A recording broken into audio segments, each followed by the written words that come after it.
இது தர்மமா சம்பாதிச்ச சொத்து தான் பேசணும், இவன் பேச்ச கேட்காத, இவனை தூக்கி ஜெயில போடு. திருதராஷ்டிரம் அதெல்லாம் கேட்கல. இந்த பாரு, நீ எப்படி சொல்ற, அவன் அப்படி சொல்றான், எனக்கோ கண்ணு தெரியாது, யாரோ ஒரு பக்கம் கையை பிடிச்சி இழுத்துன்னு போற பக்கம் தான் நான் போக முடியும். என் பையன் துரியோதனன் மேல எனக்கு அதீதமான பாசம், அவன் சொல்றத என்னால மீற முடியாது, விதுரா கூப்பிடுன்னா. விதுரன்னு சொன்னார், எவ்வளவோ எடுத்து சொன்னார். வேற வழி இல்லாம கூப்பிட திரும்பி வந்து ஒரே ஆட்டத்துல அந்த சொத்தை முழுக்க எடுத்துட்டார்கள். இந்த தடவை அடிமைப்படுத்தல. இப்ப சூதாட்டத்துல இந்த சொத்தை போராடி பெறலாம் அப்படிங்கிற ஒரு கேள்வி வரும்போது இதுல எல்லாரும் சேர்ந்து ஒரு கண்டிஷன், ஒரு திட்டம் போட்டார்கள். பஞ்சபாண்டவர்களை கூப்பிட்டு சொன்னார்கள், 12 வருஷம் வனவாசம், 1 வருஷம் அஜ்ஞாத வாசம்னு 13 வருஷம் நீங்க காட்டுல தங்கிட்டு வந்தா 13 வருஷம் கழிச்சு இந்த சொத்தை திருப்பி கொடுத்துடுறேன் அப்படின்னு சொன்னத்தினுடைய உடன்படிக்கையில பஞ்சபாண்டவர்கள் ஏன் இதுக்கு ஒத்துண்டார்கள்னா போர தவிர்க்கணுங்கிறதுக்காக. ஏன்னா போர் அப்படின்னு வந்துடுத்துன்னா மக்கள் நாசமா போயிடுவார். மக்கள் படுற துன்பங்களை சொல்லி இன்னைக்கு உக்ரைன், மற்ற சில நாடுகள், லங்கை, ஈராக், இன்னும் எத்தனையோ நாடுகள்லாம் இன்னும் மீண்டே வரல. அதுலேருந்து மீண்டே வரல. நாமளே மீண்டு வரதுக்கு எவ்வளோ நாளாச்சு.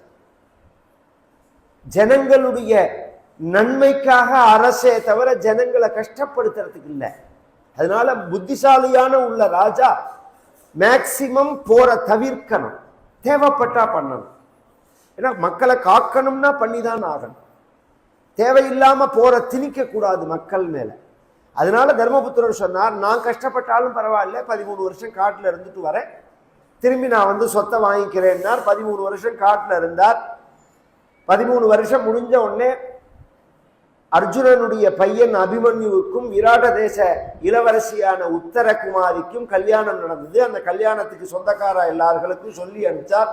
ஒருத்தர் கூட வரலன்னா காரணம் என்னன்னா, வந்தா சொத்தை பத்தி பேச்சு வந்துருவோம். பொதுவாவே நம்ம உறவு இருக்கு பாருங்க, ஏதோ ஒரு மனக்கசப்புனால போனாலும் அந்த பிரிஞ்ச உறவு 2 காரணத்தினால சேரும். ஒண்ணு பருப்புல சேரும் அல்லது நெருப்புல சேரும். தமிழ் வச்சனம் இது. பருப்புல சேரும் அல்லது நெருப்புல சேரும். அப்படின்னா என்ன? பருப்புன்னா கல்யாணம், நெருப்புன்னா கண்டோலன்ஸ். ஏதாவது ஒரு கல்யாணம் கார்த்தின்னா இப்ப நம்ம கூப்பிட்டோம்னா அந்த பகையெல்லாம் மறந்துட்டு உறவினர்கள்லாம் வந்துருவார்கள். அல்லது ஏதாவது ஒரு கண்டோலன்ஸ் அப்படின்னா சொன்ன உடனே அதெல்லாம் மறந்துடுவார்கள். இதுதான் நம்மளுடைய பழக்கம். இப்ப கல்யாணம்னு எல்லாருக்கும் சொல்லி அனுப்பிச்சு ஒத்தருமே வரலேங்கிறதுல இருந்து அவர்கள் அந்த உறவை விரும்பலேன்னு தெரியாது. மேல என்ன பண்றது அப்படிங்கிறது அதற்குள்ள உலூக பட்டர்னு ஒருத்தரை விட்டு அனுப்பிச்சான் துருபதராஜன். அதுக்கு பதில் சஞ்சயன்னு ஒத்தனை திருதராஷ்டிரன் தூது அனுப்பிச்சான்.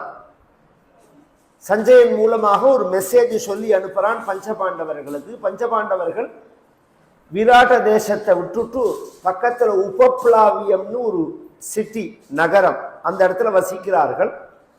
சஞ்சயன் வந்து சொன்னான், உங்க பெரியப்பா உங்களெல்லாம் ஆசீர்வாதம் பண்ணினா, கல்யாணம் நல்லபடி ஆச்சான்னு கேட்டார். கல்யாணத்துக்கு அவரால் வர முடியலன்னு சொல்ல சொன்னார். குழந்தைகளுக்கு ஆசீர்வாதத்தை சொல்ல சொன்னார். 13 வருஷம் முடிஞ்சு திரும்பி இந்த சொத்தெல்லாம் கொடுக்கணும் அப்படிங்கிறத துரியோதனர்கள் சொன்னதை கேட்கல. பஞ்சபாண்டவர்கள் நீங்கள்லாம் ரொம்ப நல்லவர்கள், அவன்லாம் ரொம்ப கெட்டவன். நல்லவன் கெட்டவனா இருக்கிறதுல ஆச்சரியம் இல்லை. நல்லவன் கெட்டவனாக கூடாது. அழுக்கு துணியில மேல அழுக்கு பட்டதுன்னா தெரியாது, வெளுப்பு துணியில அழுக்குப்பட்டா தெரியும். நீங்கள் வெள்ளை துணி போல உள்ளவர்கள். நீங்கள் சண்டை போட்டு உங்க வாழ்க்கையில ஒரு கெட்ட பெயரை சம்பாதிச்சுக்க வேண்டாம். அதனால பெரியப்பா சொல்றேன், இத்தனை நாள் காட்டுல இருந்து எப்படி வாழ்ந்தீர்களோ உங்களுக்கு அந்த வாழ்க்கை பழகி போயிருக்கும். வாழ்க்கையில சொச்ச காலமும் காட்டிலேயே இருந்து முடிச்சிருங்கள். எவ்வளோ அழகா பேசுறான் பாருங்க. சொச்ச காலமும் காட்டியே இருந்து முடிச்சுட்டு வாழ்க்கைய சண்டை வேண்டாம். நான் பெரியப்பா சொல்றேன். இது தர்மபுத்திரருக்கு சொன்ன மெசேஜ். பீமன், அர்ஜுனன், நகுலன், சகதேவன்,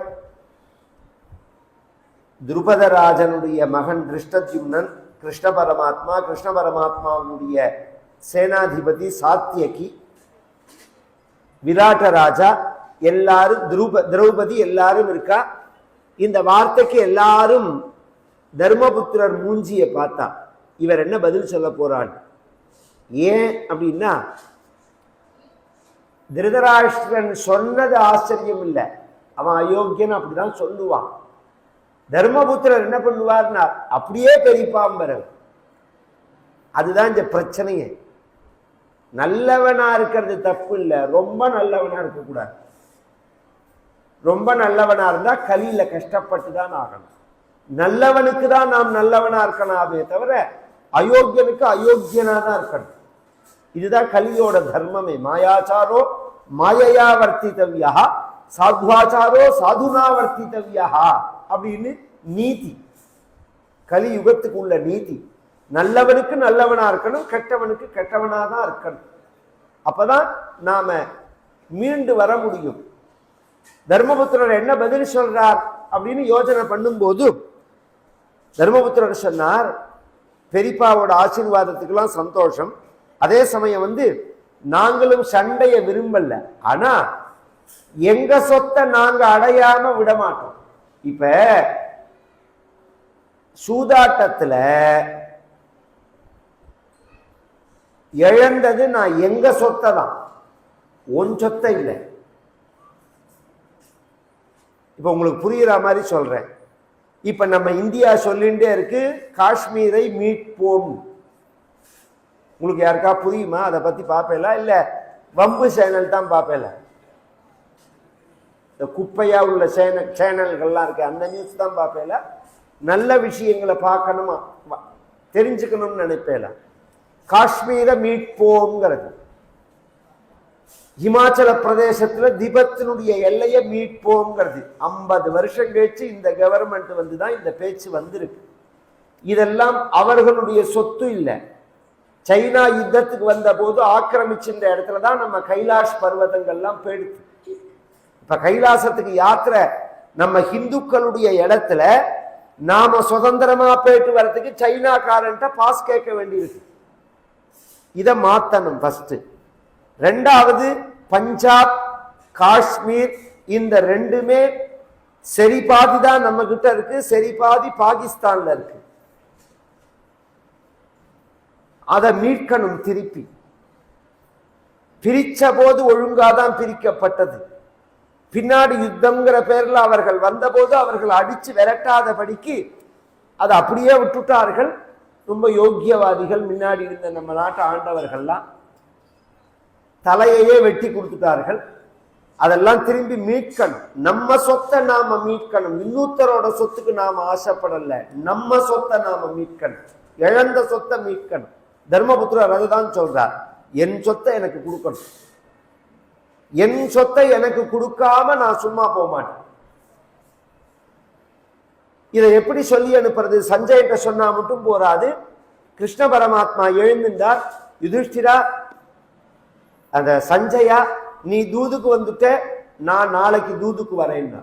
இவரை பார்த்து யாரும் தூதுக்கு போன்னே சொல்லல, இவரே சொல்றார். அதுதான் சௌலபியம்னு பேர். இந்த தூது போன கதை இருக்கணும். மகாபாரதம் அப்படிங்கிறது எதை சொல்ல வந்தது அப்படிங்கிறத ஆழ்வார்கள் சொல்லுவார்கள். தூது சென்றவன் ஏற்றம்பார்கள். தூது சென்றவனுடைய பெருமையை சொல்றது. இந்த தூதுங்கிறது தூதுவன்னு ஒருத்தன், மெசஞ்சர்னு, அது மாதிரி இல்லை. இப்ப நம்ம PM பிரைம் மினிஸ்டர் உக்ரைனும் போனார், ரஷ்யாவும் போனார். அது மாதிரி ஒரு சாதாரண கிளர்க்க அனுப்பிச்சு மெசேஜ் சொல்ற மாதிரி இல்லை. இது பெரிய நாடுகளுக்கு மத்தியில ஒரு யுத்தம் வரும்போது பெரிய நாட்டில் உள்ள அரசர்கள் மத்தியஸ்தம் பண்ணி வைக்கிறார்களோனா அது மாதிரி போனாதான் அந்த தூதுக்கு கௌரவம். இது 3-4 விஷயங்கள் சொல்றேன் நான். இந்த தூது போன கதை எத்தனை இருக்கு? ஆஞ்சநேயர் தூது போனார். ராமாயணத்துல ராமபிரானுடைய மெசேஜ் எடுத்துன்னு சீதைட்ட போனார். அவர் ராமதூதனா போனார். சுந்தரமூர்த்தி நாயனார் சரித்திரத்துல பரவனாச்சியார்னு அவருடைய மனைவிக்கும் சுந்தரமூர்த்தி நாயனாருக்கும் ஏற்பட்டதான ஊடலை தீர்த்து வைக்கிறதுக்கு திருவாரூர் தியாகராஜா சிவபெருமான் தூது போனார். திருவாரூர் தியாகராஜா இருக்கார் பாருங்க, அவர் தூது போனார். அவரை தூது போன்னு சுந்தரமூர்த்தி நாயனார் சொல்லல. பரவனாச்சியாருங்கிற அவருடைய மனைவி சுந்தரமூர்த்தி நாயனார் மேல உள்ள கோபத்தினால வீட்டுக்குள்ள வரக்கூடாதுன்னு சொல்லிட்டா. கோவில்லையே உட்கார்ந்துருக்கார் அவர்.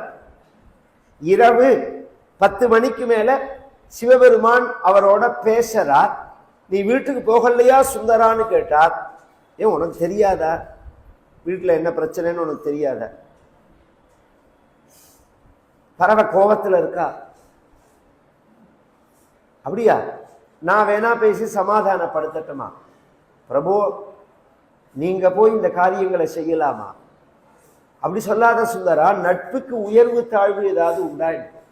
செய்யலாம் செய்யக்கூடாதுங்கிற காரியம் உண்டாயிடும். அந்த காலங்கள் எல்லாம் இன்னைக்கு புரியாது. சொன்னா நம்ம வீட்டுல கல்யாணம் கார்த்தின்னா நம்ம நண்பர்கள் வந்து வேலை செய்வார். எந்த அளவுக்குன்னா இது மாதிரி சமையல் சாப்பாடு போறத தூக்குச்சட்டி எடுத்து பரமாறுவார். இதெல்லாம் ஒரு கௌரவ குறைச்சல், உயர்வு தாழ்வு அப்படி நினைச்சதே கிடையாது. நட்புக்காக எதையும் செய்யலாம். உனக்காக நான் தூது போறேன் அப்படின்னு சொல்லிட்டு சிவபெருமான் தூது போனார். பேரூரும் பறவை மன ராமலிங்க அடிகளார் சொல்றார், மகான். பேரூரும் பறவை மனப்பிறக்கர எம் பெருமானை ஊரூரும் பலபுவள ஓரிரவில் தூதனென தேரூரும் திருவாரூர் வீதிதொரும் நடப்பித்தாய் ஆரூரா நின் பெருமை அயல்மாறும் அளப்பரிதேன்.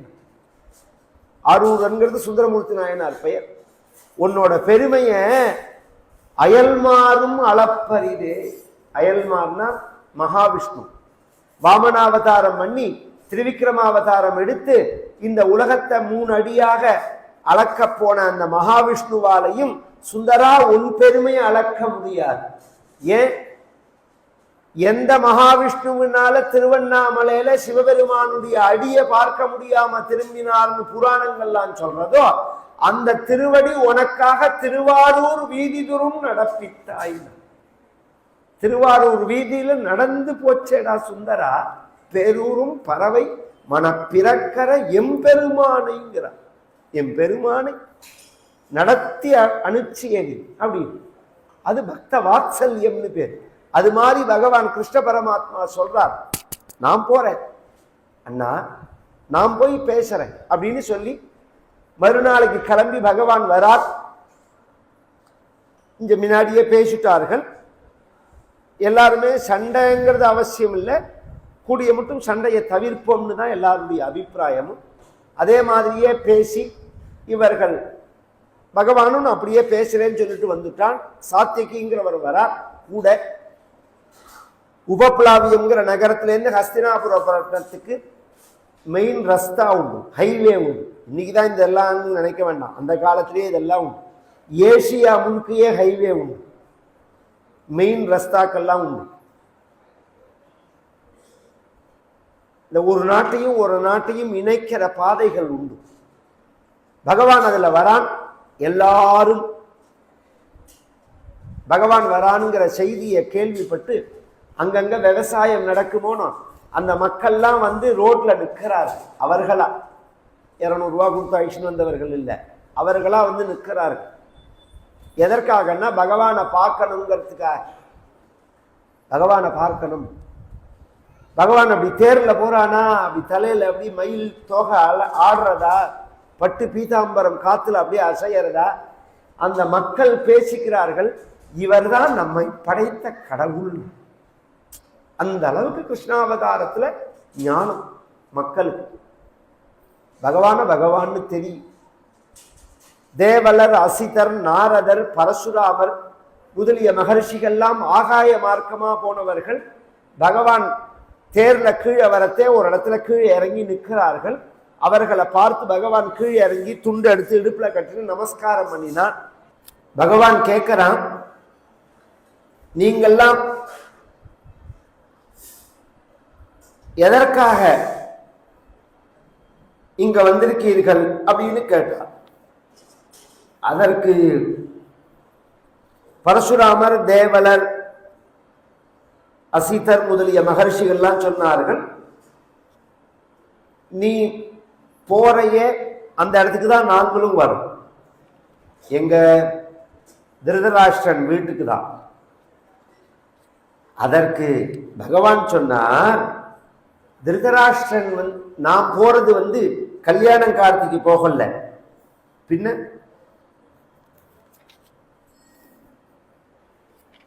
சண்டை சமாதானப்படுத்துறதுக்காக போறேன்.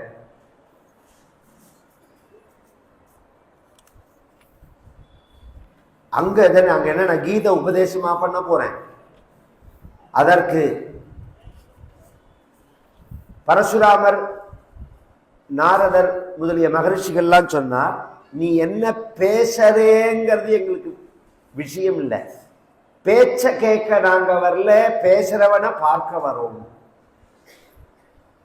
பேச்ச கேட்பதற்காக நாங்க இப்படிதான் கூட்டமே, கூட்டம் வந்ததுங்கிறதுக்காக பேச்ச கேட்கறதுக்கு இல்லை. என்ன எதுக்கு போய் பேச போலாம், அவன் பேசுறவனை பார்க்கணுங்கிறதுக்காக வர கூட்டம் தான், அதுக்குதான் வரோம் அப்படின்னா. சரி வாங்கோன்னா இவர்கள் போற வழியில இரவு சாயங்காலம் 6 மணி விருகஸ்தலம்னு ஒரு க்ஷேத்திரம், அந்த இடத்துல ஹால்ட் பண்ணிட்டான் பகவான். வாரணாவதம்னு ஒரு இல்ல விருகஸ்தலம்னு ஒரு க்ஷேத்திரம், அதுல ஹால்ட் பண்ணிட்டான் பகவான். மறுநாள் கார்த்தால தான் ஹஸ்தினாபுரப்பட்டினம் போறான். அன்றைய தினம் சாயங்காலத்திலேருந்தே ஹஸ்தினாபுரப்பட்டினம் அமக்கலப்படுறது. ஏன்னா அங்க உள்ள மக்களுக்கெல்லாம் பகவான்கிட்ட அதீதமான பிரியம். 13 வருஷமா பஞ்சபாண்டவர்கள் இங்க இல்லாதனால பகவான் வரல, பகவானை பார்க்கல. அவர்கள்லாம் அந்த ஆசையில எல்லார் வீட்டிலையும் வாசல்ல தோரணங்கள் கட்டி, இதெல்லாம் நம்மளுடைய சம்பிரதாயம். பொதுவா வீட்டு செவத்துல பார்த்தீர்கள்னா சிகப்பு வெள்ளை காவி அடிச்சிருப்பாரு. இது கல்யாணத்தை குறிக்கிறதான அடையாளம். மங்களமா இருக்கிறதுக்கு சிகப்பு வெள்ளை அப்படின்னு காவி அடிச்சிருப்பார். அந்த காலத்துல கல்யாணம்னாலே முதல்ல அடிப்பார்கள், சுண்ணாமும் காவியும் தான் அடிப்பார்கள் வாசல். அது மாதிரி அடிச்சு வச்சிருக்கார்கள். தோரணம் கட்டியிருக்கார்கள், வாழைமரம் கட்டியிருக்கார்கள், நல்ல தீபங்கள் ஏற்றி வச்சிருக்கார்கள். அங்கங்க கொலை கொலையா தேங்காய், ஈச்சங்காய், பனங்காய் இவைகள்லாம் கொலை கொலையா தொங்க விட்டிருக்கார்கள். இதெல்லாம் வரவேற்புக்காக. பகவான் மறுநாள் கார்த்தால போக போறார் அப்படின்னு உடனே முதல் நாள் சாயங்காலம் அவர்கள் ஒரு கூட்டம் கூட்டினார்கள். திருதராஷ்டிரன், துரியோதனன், கர்ணன், துஸ்வாசனன், சகுனி, விதுரர் இவர்கள்லாம் கூடும்போது துரியோதனனை பார்த்து திருதராஷ்டிரன் சொன்னார், நாளைக்கு கிருஷ்ணன் வராரே, நீ என்ன பண்ணி வச்சிருக்க அப்படின்னு கேட்டார். எல்லா ஏற்பாடும் பண்ணி வச்சிருக்க. என்ன ஏற்பாடு? அந்த விருகஸ்தலம்ங்கிற இடத்திலேருந்தே பந்தல் போட்டு வச்சிருக்க, தோரணம் கட்டி வச்சிருக்க, கொடி கட்டி வச்சிருக்க, வரவேற்பு ஏற்பாடு பண்ணியிருக்க. அங்கங்க tea stall, coffee stall, tiffin, breakfast, snacks எல்லாம் கொடுக்கறதுக்கு ரெடி பண்ணி வச்சிருக்க. விதுரருக்கு எரிச்சலா இருக்கு இதை கேட்கறது. இதுக்கு பேர்லாம் மரியாதை இல்லை. துரியோதனா, நாளைக்கு கிருஷ்ணன் சபையில உட்கார்ந்துட்டு என்ன சொல்றாரோ அந்த விஷயத்துக்கு நடக்கிறேன்னு சொன்னாதான் மரியாதைன்னு அர்த்தம். நீ இந்த மாதிரி டெக்கரேஷன்லாம் பண்ணி அவரை ஏமாற்ற முடியாது. ஏன் அப்படின்னா பெரும்பாலான அரசியல்ல நடக்கிற காரியம் என்னன்னா, பார்ட்டி வச்சு ஏமாத்துவான், பார்ட்டியால ஏமாந்து போவான். இந்த பார்ட்டினாலே அங்க ஏதோ பெரிய சூது நடக்க போகுதுன்னு அர்த்தம். இது அடிப்படை விஷயம். அதுல ஏமாறுறவர்கள்லாம் கிடையாது. எல்லாம் துரியோதனன் காலியே வாங்கிக்கல. மறுநாள் கார்த்தால பகவான் வரத்துக்கு முன்னாடியே அஸ்தினாபுர கோட்டை வாசல்ல வந்து எல்லாரும் சூழ்ந்துட்டார்கள். பகவான் தேர்ல வந்தவன் மரியாதைக்காக இறங்கிட்டார். இறங்கின உடனே யானையை விட்டு மாலை போட சொன்னால் எக்காலம் கொடுத்தார்கள். பேரியெல்லாம் அடிக்கப்பட்டது. பீஷ்மர் வந்து ஒரு கையை பிடிச்சிருந்தார், துரோணர் வந்து ஒரு கையை பிடிச்சிருந்தார். யார? கிருஷ்ண பரமாத்மாவை. பகவான் அப்படி வீதியில, ராஜ வீதியில நடந்து வரா. ரோட் ஷோன்னு சொல்றாள் இன்னைக்கு. எல்லாம் கிருஷ்ணாவதாரத்திலேயே உள்ள விஷயம்தான். ரோட் ஷோன்னு சொல்லி நடக்கிறது இப்ப சமீபத்துல எல்லாம் சீடு நம்ம புராணங்கள்ல தான் இருக்கு. அதுக்காக சொல்ல வர, பகவான் இறங்கி நடந்து வரா. மக்கள் எல்லாம் பூவையும் சந்தனத்தையும் பன்னீரையும் வாரி தெளிக்கிறார்கள் பகவான் மேல. பொதுவா பகவான் வந்த சப்ஜெக்ட அந்த சபையில வச்சுதான் ஓபன் பண்ணணும். அதுக்கு முன்னாடி அதை பத்தி பேசக்கூடாது. எஸ்ய கிருத்தியம் நஜானந்தி மந்திரம் வா மந்திரிதே பரே கிருதமேவாஸ்ய ஜானந்தி சபை பண்டித உச்சியத்தேன்னு விதுர நீதியில ஒரு ஸ்லோகம். அதி புத்திசாலியினுடைய அடையாளம் என்ன?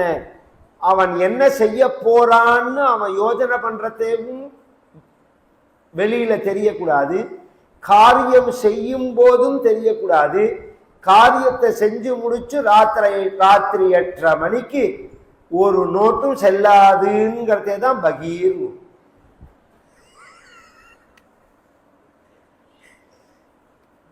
அது வரையும் என்னன்னே புரியாது, பறக்கிறது. நான் மெட்ராஸ்ல கதையை முடிச்சுன்னு வரேன். எனக்கு ஒரு டிரைவர், ஆக்டிங் டிரைவர் வச்சிருந்தேன். அவர் சாவியை கொடுத்துட்டு போயிட்டான். 8 மணிக்கு 8:30க்கு தான் கதை முடியும். அவர் இல்லை. என்ன சார்னா இன்னும் அர்ஜென்டான விஷயம், அதனால அவர் கிளம்பி போயிட்டாரா அப்படின்னா. போன் பண்ணா எடுக்கல. மறுநாளைக்கு வந்தா, என்ன சேகர என்ன ஆச்சுன்னு. அது தெரியாதா சாமின்னா. என்ன நேற்றுக்கு ராத்திரி பணம் 500 ரூபா 1000 ரூபாய்லாம் செல்லாதுன்னு சொல்லிட்டாங்களேன்னு. சரி, அதுக்கு யாராவது பாதியில விட்டுட்டு போவாங்களா? இன்னும் 1/2 மணி நேரத்துல கதையை முடிச்சு நான் வரப்போறேன். சாமி, வீட்டுல நான் வச்சிருக்கிற பணங்களை பத்தின பயம் வந்துருக்கு சாமின்னாரு. அவன் என்ன பண்ணான்னு நமக்கு தெரியாது. பொதுவா இதுல பயந்தவா எல்லாம் ஃப்ராடு பண்ணவா தான் பயந்தவா. சாதாரண சாமானிய மனிதர்களுக்கு மாத்திரா மாதிரி உள்ள ஃபெசிலிட்டி எல்லாம் ஏற்பாடு பண்ணியிருந்தா அது அந்த விஷயமே வேற. அது உள்ள காரண காரியங்களே வேற. இங்க பப்ளிக்ல சொல்ற காரணமே கிடையாது. பப்ளிக்ல சொல்லப்படுற காரணங்களே கிடையாது. பெரிய காரியத்துக்காக தான் அது நடந்தது. பின்னாடி அது தெரிஞ்சு.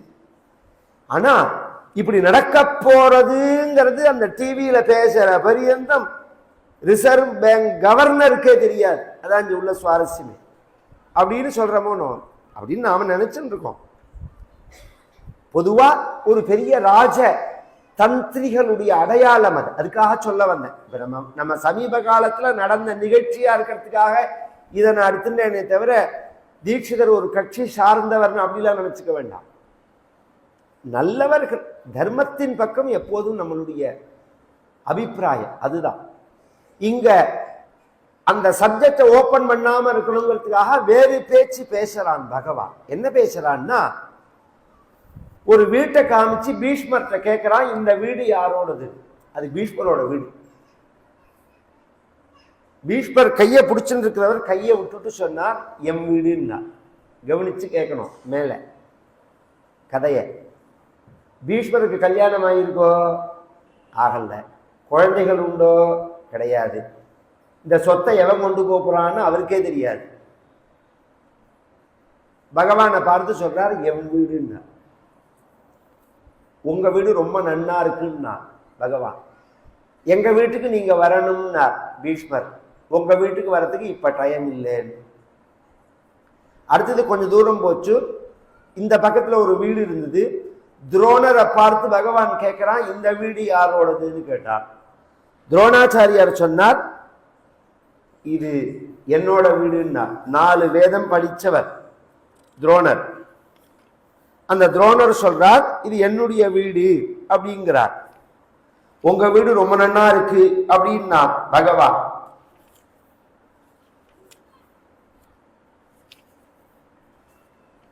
எங்க வீட்டுக்கு நீங்க வரணும் அப்படின்னா துரோணர், உங்க வீட்டுக்கு வரதுக்கு இப்ப டைம் இல்லைன்னா. இதுல ஒரு ஆச்சரியம், இது மாதிரி கேட்டுட்டே வரான் பகவான். கர்ணனை கேட்டான், இன்னும் சில பேரை. இதுல என்ன விசேஷம்னா, அந்த வீட்டுக்கு யார் உடையவனோ அவனை பார்த்தே பகவான் கேட்பார், இது யார் வீடு. ஒத்தத்தையே கேட்டுன்னு வரல, ஒவ்வொரு வீட்டுக்கு யார் சொந்தக்காரனோ அந்த வீட்டுக்காரன்ட்டியே கேட்பான் பகவான், இது யார் வீடு. அப்ப பகவானுக்கு அதை தெரிஞ்சின்றிருக்காருங்கிறது தெரியற, பகவான்னு தெரியற. இதுல இன்னொரு விஷயம், பீஷ்மருக்கு வாரிசு கிடையாது, துரோணரோ வேதம் படிச்சவர். வேதம் படிச்சதுல என்ன விசேஷம் அப்படின்னா, வேதம் ஈஷாவாஸ்ய உபனிஷத்துன்னு ஒண்ணு. அந்த உபனிஷத்து சொல்றது, ஈஷாவாஸ்யா விதக்கு சர்வம் யத்கிஞ்ச ஜகத்யாம் ஜகத் தேன த்யக்தேன புஞ்சீதாஹ அப்படிங்கிறது. இந்த உலகம் முழுவதும் ஈஸ்வரனுடைய சொத்து. இதுல நாம் அனுபவிக்கிறதுக்கு தான் நம்ம ரைட்ஸ். ஏன்னா நம்ம வரும்போதும் ஒன்னும் கொண்டு வரல, போகும்போதும் ஒன்னும் கொண்டு போக முடியாது. காதறிந்த ஊசியும் வாராதே கடை வழிக்கே அப்படிங்கிறார் பட்டினத்தார். இன்னும் புரியுற மாதிரி சொல்றேன். ஹிந்து மதத்துல ஒரு பழக்கம், என்ன பழக்கம்? இறந்த உடனே அந்த உடம்ப அலம்புவார்கள். இன்றளவும் எல்லாருக்கும் உள்ள பழக்கம் அது. எதுக்கு அலம்புறம் தெரியுமா? ஒரு மெசேஜ். நீ ரோட்ல நடந்து போறதே காத்தடிச்சு தூசி எல்லாம் உன் மேல ஒட்டியிருந்தா அந்த தூசிக்கும் உனக்கும் கூட சம்பந்தம் கிடையாது. நீ பண்ணின புண்ணிய பாவம் மட்டும்தான் உன் பின்னாடி வரும் அப்படிங்கிறத உணர்த்துறதுக்கு தான் அலம்பி ஏத்துறது. அப்படிங்கிறத நாம் அனுபவிக்கிறதுக்கு உரிமை உள்ளவர்கள், சொந்தம் கொண்டாட முடியாது. இதுல ரொம்ப ஆச்சரியமான விஷயம் என்னன்னா, தேவையில்லாம நம்மளை நாமே சிரமப்படுத்திக்கிறோம். எனக்கு மெட்ராஸ்ல ஒரு கிரவுண்டு இருக்குது சார். அந்த கிரவுண்டானது நான் தெரியாதனமா விலை ஏறாத போது விட்டுட்டேன். இப்ப கோடிக்கணக்கா விலை போறது சார், ஏமாந்து போயிட்டேன். இது மாதிரி எத்தனையோ பேர்கள் எத்தனையோ விஷயங்கள் சொல்லுவார்கள். நான் சொத்து கையை விட்டு போயிடுத்து, இல்லை என்னை ஏமாத்திட்டான், பிடிங்கிட்டான் அப்படின்லாம் சொல்லுவார்கள். கவனிச்சோம்னா இப்ப ஒரு கிரவுண்டு உதாரணத்துக்கு சொல்றேன், மெட்ராஸ்ல ஒரு கிரவுண்டு இருக்குன்னு சொல்றாரு. அந்த கிரவுண்டு உலகம் ஏற்பட்ட இடத்துல இருந்து அங்கேயே தான் இருக்கு. அது அந்த இடத்த விட்டு போகவே இல்லை எங்கேயுமே. அது கையை விட்டு போயிடுத்துங்கிறான். கவனிச்சு கேட்கணும். கார்ல ஏறின உடனே மெட்ராஸ் எத்தனை மணிக்கு வரும்னு கேட்கிறான். மெட்ராஸ் எத்தனை மணிக்கு போவோம்? மெட்ராஸ் இருக்கிற இடத்துல தான் இருக்கு, நீ தான் போற. மெட்ராஸா வரப்போறது நீ இருக்கிற இடத்துக்கு. அது மாதிரி இந்த சொத்து கையை விட்டு போயிடுதுன்னா கை அப்படியே இருக்கு, அந்த சொத்து அப்படியே இருக்கு. அதை தலையில ஏற்றி கீழே இறக்கிறது நீ தான். இன்னைக்கு ஒன்னோடது, நாளைக்கு இன்னொருத்தனோடது, நாளைக்கு வேற ஒருவனோடது அப்படிங்கிறது தான் யதார்த்தம். இதுல உரிமை கொண்டாடினா துன்பப்படுவாய், அனுபவிச்சுட்டு போனா சௌக்கியமா இருப்பாய். இது பகவத்கீதையில பகவான் பின்னாடி சொல்றான். அது ஒரு திருஷ்டாந்தமா முன்னாடி சொல்லிட்டு போயிடுறேன். அது எது போல அப்படின்னு சொன்னால், இங்கேருந்து வெளியூர் போறதுக்கு ஃபர்ஸ்ட் கிளாஸ் ஏசியில ரயில்ல புக் பண்ணி ஏறி உட்கார்ந்துட்ட உடனே பெட்ஷீட் தரா, டவல் தரா, பில்லோ தரா, உபச்சாரங்கள்லாம் அமக்கலமா இருக்கு. ஒரு நாளோ 2 நாளோ அதெல்லாம் நாம் உபயோகிக்கிறோம். இது என்னோடது பெட்ஷீட்டுங்கிறோம், இது என்னோடது கம்பளிங்கிறோம், இது என்னோட டவல்ங்கிறோம். எந்த ஊர் போகணுமோ அந்த ஊர் போன உடனே இறங்கறத என்ன பண்றோம்? அதை மடிச்சு கூட வைக்கிறது இல்லை, அப்படியே விட்டுட்டு போயிட்டே இருக்கும். டிராவல் பண்ணும்போது அதை முழுசா அனுபவிக்கிறோம். இறங்கும் போது அதை பத்தின எண்ணமே இல்லாம இறங்கணும். கவனிச்சு கேட்கணும். நாம நேத்திக்கு முழுக்க போத்தின்ற படுக்கையாச்சே, போர்வையாச்சே, தலகாணியாச்சே, இதை விட்டுட்டு போறமேன்னு யாராவது வருத்தப்படுறோமோ? வருத்தப்படல. ஏன் வருத்தப்படலைன்னா, இது உள்ள நாம் போகும்போதே இது என்னோடது இல்லைங்கிற எண்ணத்தோட தான் அதை அனுபவிக்கிறோம். இது என்னோடது இல்லை, ஆனா அனுபவிக்கிறதுல குறைச்சலே கிடையாது. இந்த எண்ணம் வாழ்க்கையிலையும் இருக்கணும். இருந்தா விட்டுட்டு போறதே துன்பம் இருக்காது. இதை விட்டுட்டு போய் என்னைக்கு யாரும் சாஸ்வதம் கிடையாது. ஒரு நாளைக்கு கிளம்பிதான் ஆகணும். எல்லாரும் ரிட்டர்ன் டிக்கெட்டோடு தான் வந்திருப்போம். டேட் ஆஃப் ஜேர்னி வேணா தெரியாம இருக்கலாமே தவிர கன்ஃபார்ம் டிக்கெட் வேற. இது ஒன்றும் வெயிட்டிங் லிஸ்ட் ஆர்எஸ் இல்லைன்னு கிடையாது. கன்ஃபார்ம் ரிட்டர்ன் டிக்கெட்டோட தான் எல்லாரும் வந்திருக்கோம். என்னைக்கு டேட் ஆஃப் ஜேர்னின்னு வேணா நமக்கு தெரியாம இருக்கலாம். யாரும் இங்க தங்கிடவே முடியாது.